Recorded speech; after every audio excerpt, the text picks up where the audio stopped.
Hey everyone, Shawn Vicknair from Lone Star Karate and Self-Defense.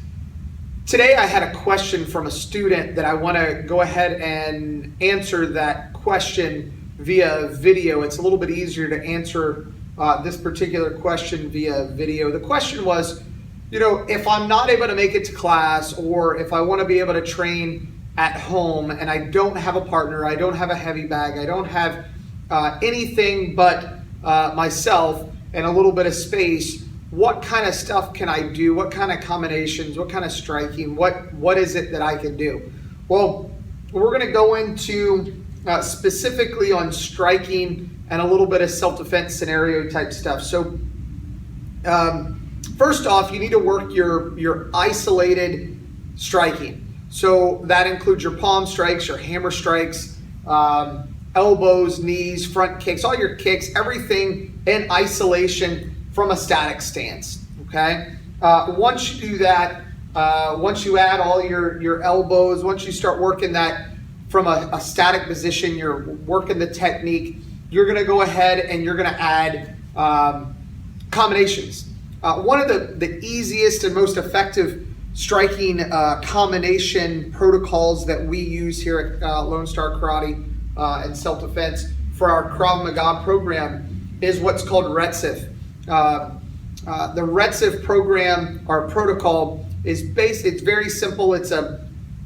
You start with, let's say you start with your left leg, you're gonna throw a kick, knee, whatnot, then go to your left hand, right knee, right hand, left knee, and you're just gonna continue in that same, continuum. So it's a never-ending striking combination. So we're going to do that, and I'm going to show you one of the ones that we like to do here, and then a couple of extra ones.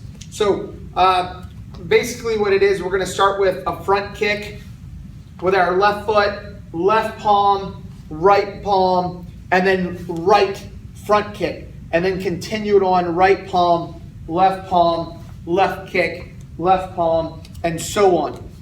You're going to continue that with good technique. You're constantly driving forward that forward aggression that Krav Maga teaches so well. So once you get that combination down, you can start working on other combinations. For instance, left knee, left up elbow, right forward elbow, right knee, right up elbow, left forward elbow, left knee, left up elbow, right forward elbow, right knee. And that's another combination, a close quarters type of Retziv combination that I like to do.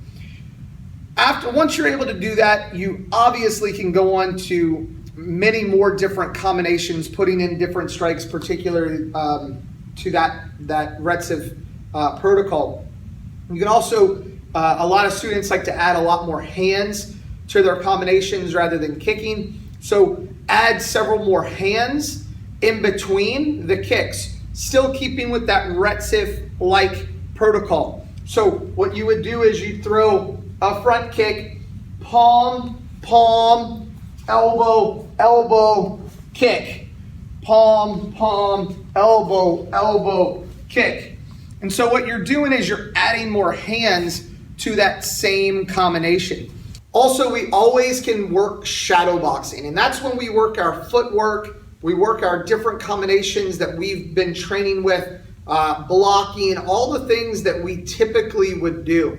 So you're gonna get in your athletic stance here, hands up, and you can put gloves on to help with the heaviness of the arms, get a little bit more of a workout there, and you throw your techniques.